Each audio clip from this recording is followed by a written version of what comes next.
वक्रतुंड महाकाय सूर्यकोटी समप्रभ निर्विघ्नं कुरु मे देव सर्वकार्येषु सर्वदा सर्वमंगलमांगल्ये शिवे सर्वार्थ साधिके शरण्य त्र्यंबके गौरी नारायणी नमोस्तुते। जय जय रघुवीर समर्थ। पांडुरंग परमात्म्याच्या चरणी नतमस्तक होऊन श्री गणेशाला वंदन करून सर्व संतांच्या चरणी नतमस्तक होऊन श्री सद्गुरु चरणी शिरसाष्टांग नमस्कार घालून आजच्या या सेवेच्या 183व्या भागाला आपण सुरुवात करत आहोत। आपण विवरण घेत आहोत दासबोध ह्या ग्रंथातील पहिल्या दशकातील पहिल्या समासावर आणि पहिल्या समासावर विवरण घेत असताना आतापर्यंत आपण 34 ओव्यांवर श्रवण केलेला आहे, चिंतन केलेलं आहे। अर्थातच जर पाहायला गेलं तर बद्धची होती मुमुक्ष, मूर्ख होती अतिदक्ष, अभक्तची पावती मोक्ष भक्ती मार्गे, या ओवीपर्यंत आपण चिंतन केलेलं आहे। आणि आजच्या या भाग क्रमांक 183 मध्ये आपण विवरण घेणार आहोत ओवी क्रमांक 35।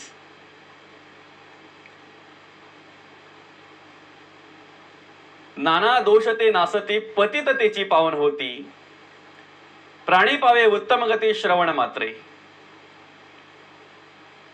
या ठिकाणी श्रवण केल्याने प्राप्त काय आहे याची ओळख करून देत असताना, श्रवण केल्याने प्राप्त काय आहे ह्या प्रश्नाचं उत्तर देत असताना, त्याच्यावर मार्गदर्शन करत असताना, त्याच्यावर निरूपण देत असताना समर्थ म्हणतात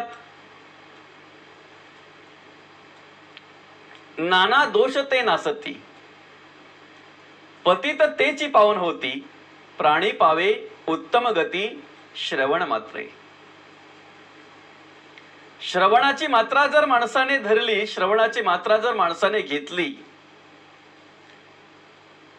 श्रवण रूपी औषध जर माणसाने घेतलं तर कितीही वेगवेगळ्या प्रकारचे दोष असतील त्याच्याकडचे, त्या सगळ्या दोषाचं काय होईल? हरण होईल, नाश पावतील ते सगळे दोष। नाना दोष ते नासती। श्रवण केला मग न आसती, श्रवण केल्यानंतर न आसती, नासती न आसती, पतिततेची पावन होती श्रवण करून, आणि प्राणी पावे उत्तम गती श्रवण मात्रे। श्रवण करूनच हे सगळं प्राप्त होणार आहे हे कळणार आहे। या ठिकाणी संतांनी जाणीव करून दिली की बाबा रे, कुठल्याही विचाराचा तो मनुष्य असू द्या, कुठल्याही कर्माचा तो मनुष्य असू द्या, कोणत्याही प्रकारचे गुण त्याच्याकडे असू द्या, फक्त तो एकदा काय सत्संगाला आला, संतांच्या चरणी आला की संत त्याला मार्गदर्शन करून, श्रवण देऊन देऊन त्याच्यामध्ये परिवर्तन घडवतात। आणि मग त्याच्यातूनच काय होत असते तर त्याच्याकडे असलेले नाना प्रकारचे दोष ते नाश पावतात, ते नाहीसे होतात। काही वेळेला माणसाला असं वाटतंय की माझ्यामध्ये पूर्णतः बदल झाला, परिवर्तन घडलं, माझ्याकडे जे दोष आहेत, माझ्याकडून जी घडणारी वाईट कर्म आहेत, माझ्याकडे जे वाईट विचार आहेत, ते सर्व गेले, त्यांचा सगळ्याचा नाश झाला की मग मी परमार्थाला येणार, मग मी परमार्थ करणार, मग मी भक्ती करणार। पण या ठिकाणी समर्थांनी मांडलेलं आहे की नाना दोष ते नासती, म्हणजे स्पष्ट या ओवीतून समर्थ सांगतात, या ओवीतून आपल्याला संत जाणीव करून देतात की आपल्याकडे असलेले नाना प्रकारचे दोष, वेगवेगळ्या प्रकारची कर्म, वेगवेगळ्या प्रकारचे गुण, ह्यांचा नाश कधी झाला जाईल, हे कधी नाश पावतील, संतांचे ग्रंथ श्रवण केले तर, संतांचं निरूपण श्रवण केलं तर, संतांचे कीर्तन श्रवण केलं तर, संतांचं प्रवचन श्रवण केलं तर. अन्यथा आपण कितीही जरी प्रयत्न केले त्यांचा नाश करण्याचा, तरी आपल्याने ते नाश पावणार नाहीत, आपल्याने त्यांचा नाश होणार नाही. कारण ते आपल्या देहबुद्धीला चिटकलेले आहेत, आपल्या मायेला चिटकलेले आहेत, आपल्या मनाला चिटकलेले आहेत. आणि मनाकडेच ते विचार असल्या कारणाने, इंद्रियांची त्यांना आवड असल्या कारणाने, ते मनच त्यांना विसरून देत नाही, ते इंद्रियच त्यांना विसरून देत नाहीत. मग कधीतरी आपण त्यांना विसरण्याचा प्रयत्न केला,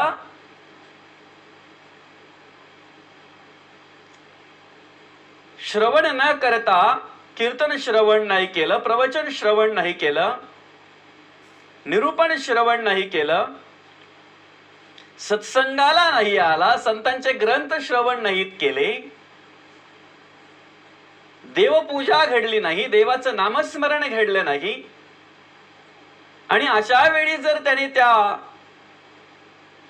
दोषांचा नाश करण्याचा जर प्रयत्न केला,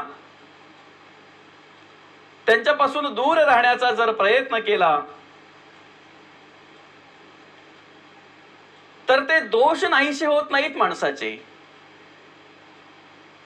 ती वासना, ते विचार, ती कर्म नाहीशी होत नाहीत माणसाचे.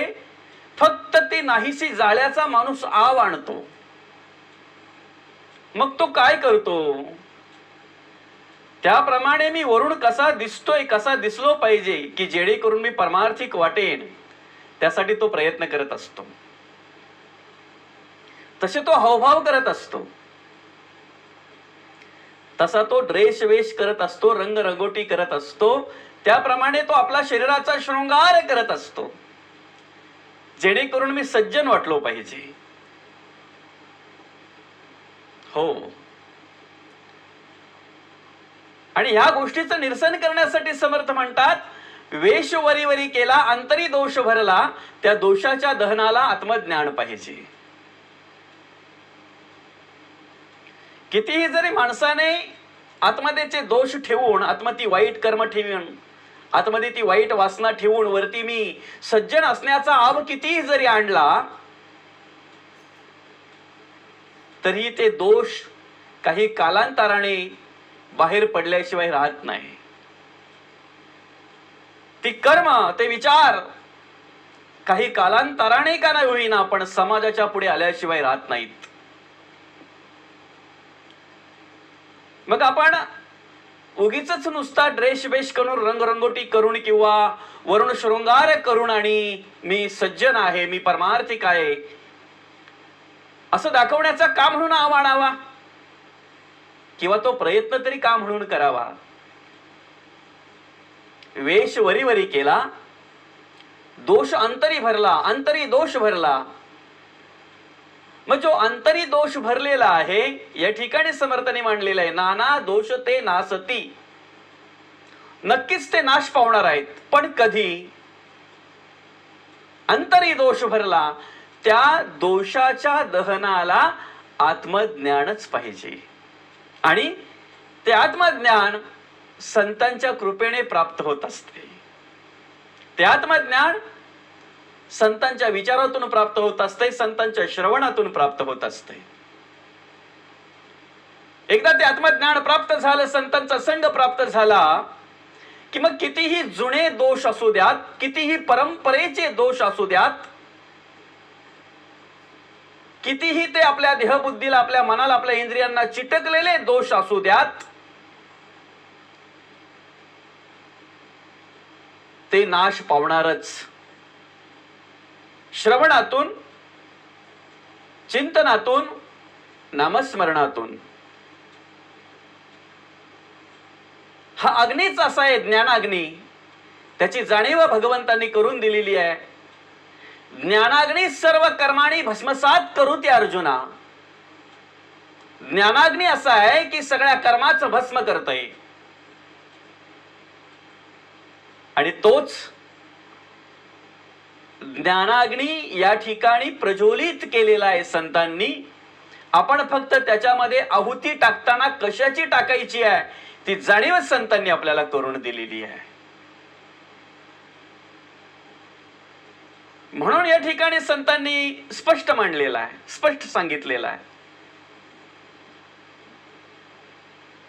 आपण किती जरी ठरवलं संत संघाला येण्याच्या आधी की मी आधी व्यवस्थित होणार, व्यवस्थित राहणार, मी निर्व्यसनी होणार, मी चांगल्या कर्माचरणामध्ये उभं राहणार आणि मग संतांच्या चरणी येणार, मग सत्संगाला येणार, तर ते सहज शक्य नाही. सत्संगाला आल्यानंतर तो आपण प्रयत्न करायचा आहे. संतांच्या संगतीला आल्यानंतर संतांचं मार्गदर्शन मिळालं, श्रवण मिळालं की मग तो आपण प्रयत्न करायचा आहे. आता मी निर्व्यसनी होणार, आता मी कुठल्याही प्रकारची वासना, वाईट वासना घेऊन राहणार नाही, आता मी कुठल्याही प्रकारची वाईट कर्म करणार नाही. आणि मग त्यासाठी तो प्रयत्न करायचा आहे. त्यासाठी आत्मज्ञानाची प्राप्ती संत करून देत असतातच, पण विशेष करून त्यासाठी उत्तम कर्म आचरणामध्ये उभं राहण्यासाठी संत सामर्थ्यही देत असतात.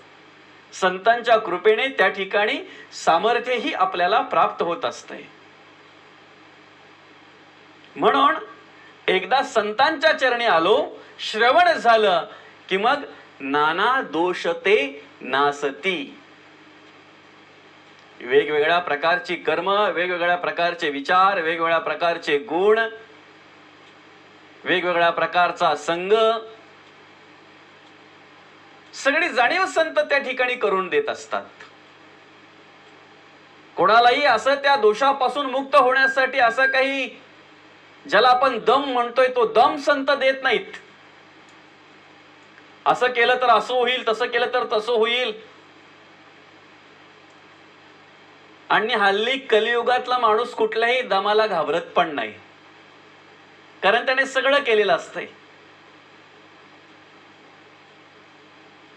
म्हणजे कधीतरी त्याला सांगितलं जातंय की आता तू माझ्याकडे आलेला आहेस आणि आता मी तुला मंत्र दिलेला आहे आणि तुझ्यामध्ये ते परिवर्तन घडलेलं आहे, मी तुझ्या डोक्यावरून हात फिरवलेला आहे, आता तुझ्यात पूर्णपणे बदल झालेला आहे. आता याच्या पुढे जर तू कधी प्यायला गेलास तर त्या ग्लासामध्ये तुला साप दिसेल. हा दम दिल्यासारखं झालं.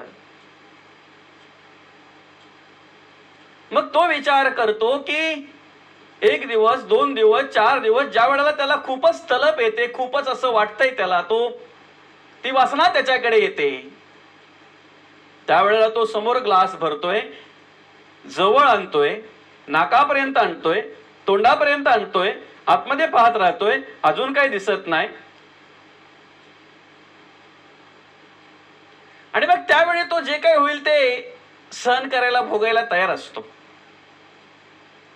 पण पिल्यानंतर त्याला कळते काही झालेलं नाही, साप नाही, काही नाही, उगीच दम होता तो. संत असं वेगळं जेणेकरून माणसाकडे भ्रम निर्माण होईल किंवा मनुष्य परत ती कर्म करायला लागेल असं काही सांगत नाहीत संत. संत काय सांगत असतात, ते दोष नाशतात, नाश पावतात. पण कधी नाश पावतात? संतांनी सांगितल्यानंतर ते दोष बाजूला होतात, त्या दोषापासून मनुष्य मुक्त होतो. पण कधी त्याचे दुष्परिणाम संत दाखवत असतात. आपण ते दोष आपल्याकडून घडल्यानंतर आपल्याकडून पापकर्म घडली जातात, पाप जमा होतंय, ते पाप जमा झाल्यानंतर ते भोग आपल्याला भोगायचे येतात. मग आपण कुठली कर्म केली म्हणजेच आपल्याला कशा प्रकारचे भोग भोगायचे येतात, आपण कुठली कर्म केली म्हणजेच आपल्याकडून पापकर्म घडतात, आणि त्या पापाचे पुढे दुष्परिणाम काय आहेत हे सगळ्या प्रकारचं निरूपण संत देत असतात, ह्या सगळ्या प्रकारचं मार्गदर्शन संत देत असतात. आणि मग त्याच्यातून आत्मज्ञान प्राप्त होतंय, त्या माणसाच्या पिंडामध्ये जाणीव प्राप्त होते, आणि मग त्या जाणीवेतून तो बरोबर अंतःकरणामध्ये विचार करतो की ते दोष आपल्याकडून घडताच कामा नाहीत. म्हणजे कोणत्याही प्रकारचा दम धाक दरार न देता फक्त जर ती कर्म घडली तर त्याचे दुष्परिणाम काय आहेत हे संत आपल्या मार्गदर्शनातून दाखवत असतात. आणि एकदा ते दुष्परिणाम माणसाला कळले, पुढे काय भोग आहेत, यमाचे किंकर मारिती झोडीती, काय अवस्था आहे. एकदा त्या भवसागरामध्ये मनुष्य पडला की वासना धामीन पडली गळा, घालून वेंटाळे वमी गरळा, जिव्हा लाली वेळोवेळा भयानक, काम मगर मिटी सुटेना, तिरस्कार लागता तुटेना, मदमत्सर होटेना, भुली पडली. आणि मग एकदा काय असे सगळ्या प्रकारचं ओझं माणसाच्या डोक्यावर आलं की मग माथा प्रपंचाचे ओझे घेऊन म्हणे माझे माझे, बुडताही न सोडे पुंजे कुळाभिमान. तो अहंकार, तो अभिमान, तो प्रपंचाचं ओझ, ती वासनेचं ओझ, त्या कामाचं ओझ, त्या क्रोधाचं ओझ, त्या लोभाचं ओझ, असं सगळं माणसाने घेतल्यानंतर माणसाची अवस्था काय होते आणि त्या भवसागरामध्ये ते कसे बुडवतात, कसे डुबवतात. एकदा माणसाकडून दोष घडले की त्या दोषाचं दुष्परिणाम काय आहे ते संत आपल्या मार्गदर्शनातून दाखवत असतात. आणि एकदा ती जाणीव प्रत्येक माणसाच्या पिंडामध्ये निर्माण झाली, एकदा ती जाणीव उभी राहिली की मग बरोबर त्या दोषापासून मनुष्य मुक्त होतो. नाना दोष ते नासती, हे दोष आणि त्याचं हरण करण्यासाठी हे सार काढलेलं आहे संतांनी आपल्याला. संतांचे ग्रंथ, संतांचे अभंग, संतांच्या ओव्या हे सार आहे. आणि ते कसं काढलेलं आहे, ते कसं निर्माण केलेलं आहे त्याची जाणीव संतांनी आपल्याला करून दिलेली. संत एकांती बैसले, सर्व ही सिद्धांत शोधिले, ज्ञान दृष्टी अवलोकिले, सार काढिले निवडोनी, ते हे श्रीहरीचे नाम, सर्व पातका करी भस्म. काय सार काढलं संतांनी. संत एकांतात बसल्यानंतर जे मिळते पांडुरंग परमात्म्याच्या कृपेने ते त्यांना चांगलंच मिळत असते, चांगलंच प्राप्त होत असते, उत्तमच प्राप्त होत असते. आणि जे त्यांना समाधानकारक सुखकारक असं जे प्राप्त होत आहे ते त्या संपूर्ण जगाला देत असतात, संपूर्ण समाजाला देत असतात, संपूर्ण सर्व मानव जातीसाठी ते देत असतात. संत एकांती बैसले, सर्व ही सिद्धांत शोधिले, ज्ञान दृष्टी अवलोकिले, सार काढिले निवडोनी, ते हे श्री हरीचे नाम, आणि सर्व पातका करी भस्म. सर्व पातका करी भस्म म्हणून या ठिकाणी जाणीव करून दिलेली आहे. नाना दोष ते नासती, सर्व पातका करी भस्म. कधी जर ते श्रवण आपण केलं तर आणि ते नाम आपल्या मुखात असेल तर, ते श्रीहरीचे नाम जे प्राप्त झालं असेल, ते ज्या नामाची आपल्याला प्रचिती असेल ते नाम, जे आपल्या श्री गुरूंच्या कृपेने आपल्याला जे प्राप्त झालं असेल ते नाम, तो अनेक रूपाने आहे, अनेक वेशाने आहे, अनेक ठिकाणी अनेक प्रकारे तो भगवंत कार्य करण्यासाठी आलेला आहे. ह्याच दोषांचं हरण करण्यासाठी, ह्याच पापाचं हरण करण्यासाठी, अशाच प्रकारच्या पातकांचं भस्म करण्यासाठी अनेक रूपाने आणि अनेक वेगवेगळ्या प्रकारे त्या भगवंताला यावं लागलेलं आहे. त्याचं रूप जरी वेगळं असलं, त्याचं नाम जरी वेगळं असलं तरी तो एकच आहे. श्रीराम जयराम सकळ म्हणती, परिते नेणती राम कैचा, राम तो त्रिकाळाचा पुत्र दशरथाचा, पण अनंत काळीचा आत्मा राम. तो एकच आहे. तो एकलाची एक चालवितो तिन्ही लोक, त्या आत्मयाचा विवेक पाहिलाच पाहावा. मग तो कसा आहे? तो एकच अंतरात्मा, अनेक रूपाने, अनेक वेशाने, अनेक ठिकाणी, अनेक प्रकारे तो भरून उरलेला आहे. जडी स्थळी काष्टी पाषाणी सभाई अभ्यंतरी तोच कार्य करतो. पृथ्वी, आप, तेज, वायू आणि आकाश या पाचही भूतांमध्ये तोच कार्य करतो. श्वेदज, अंदज, जारज आणि उद्बीज या चारी खाणीमध्ये तोच कार्य करतो. आणि म्हणून ते हे श्रीहरीचे नाम, तोच श्रीहरी जो अनेक नावं घेऊन पण कार्य मात्र त्याचं एकच आहे. धर्मरक्षावया अवतार घेसी, आपुल्या पालिसी भक्तजना. एकच कार्य त्याचं.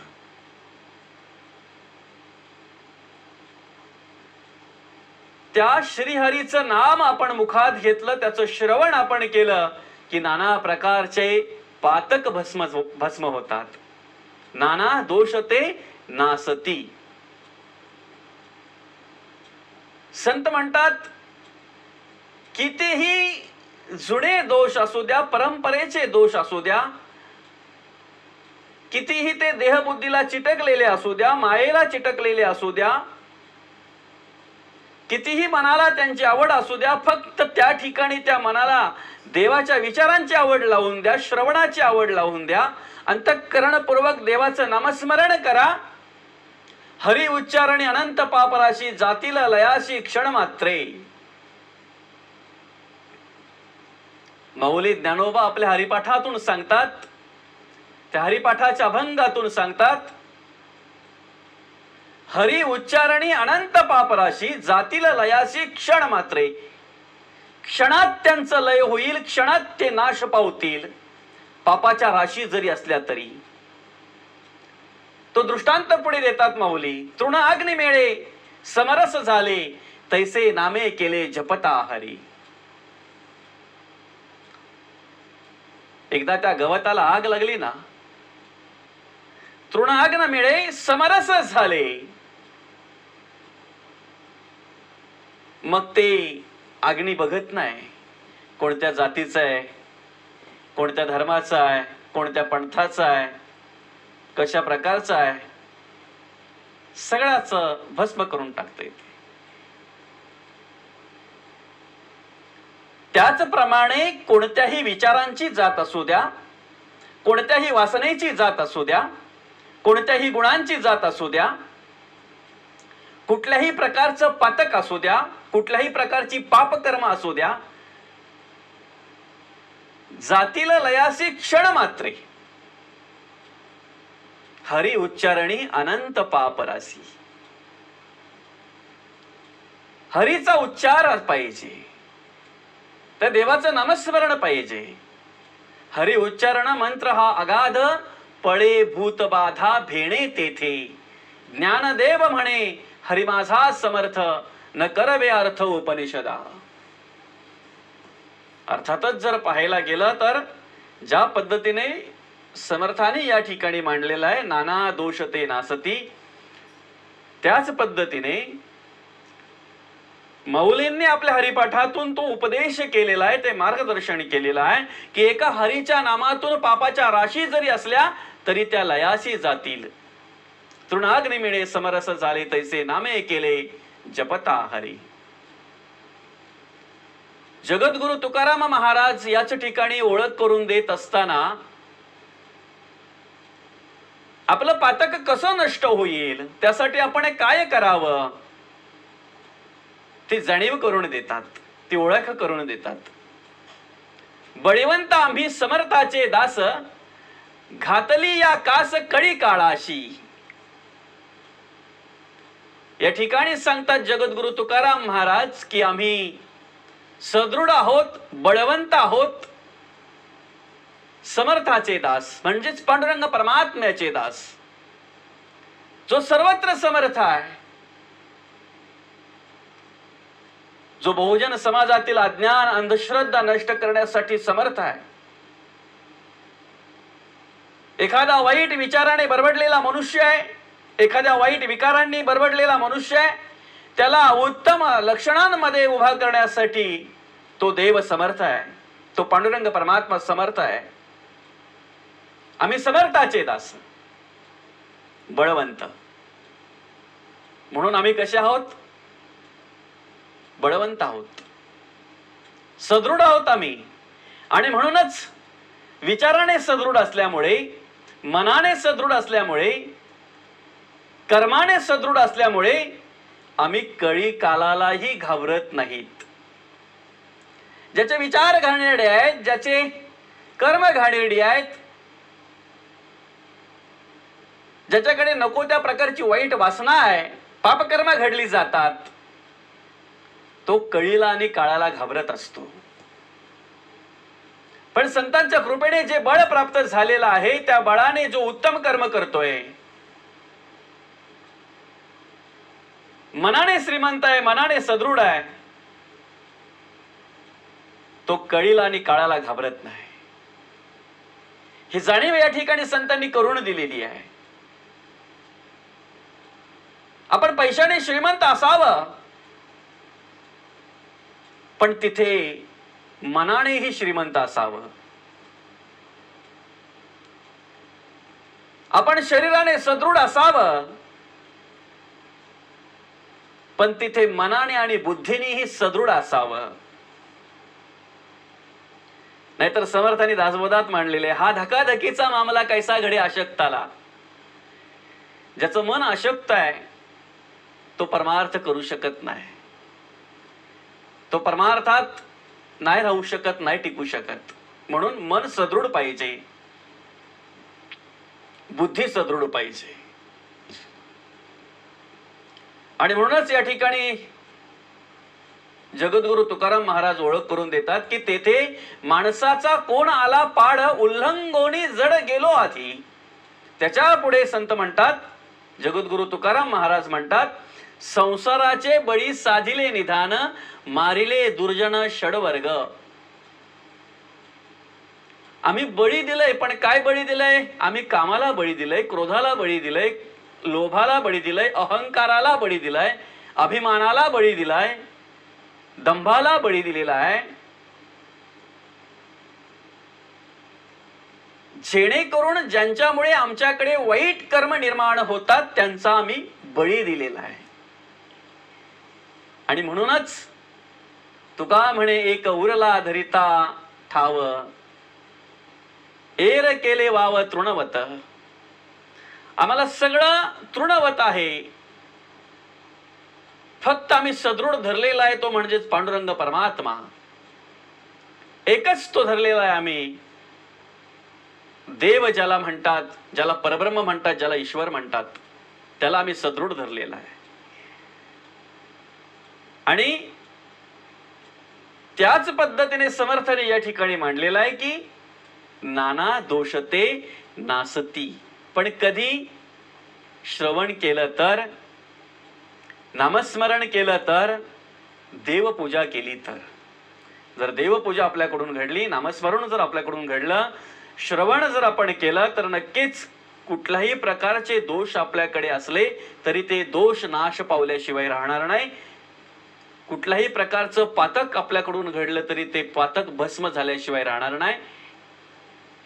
म्हणून ते घडू नये, त्या प्रकारचे दोष पुढे उभे राहू नयेत, पापकर्म आपल्याकडून घडू नयेत, म्हणून ते श्रवण, ती उपासना, ती देवपूजा आणि ते नामस्मरण प्रत्येक माणसाला शेवटच्या श्वासापर्यंत गरजेचं आहे.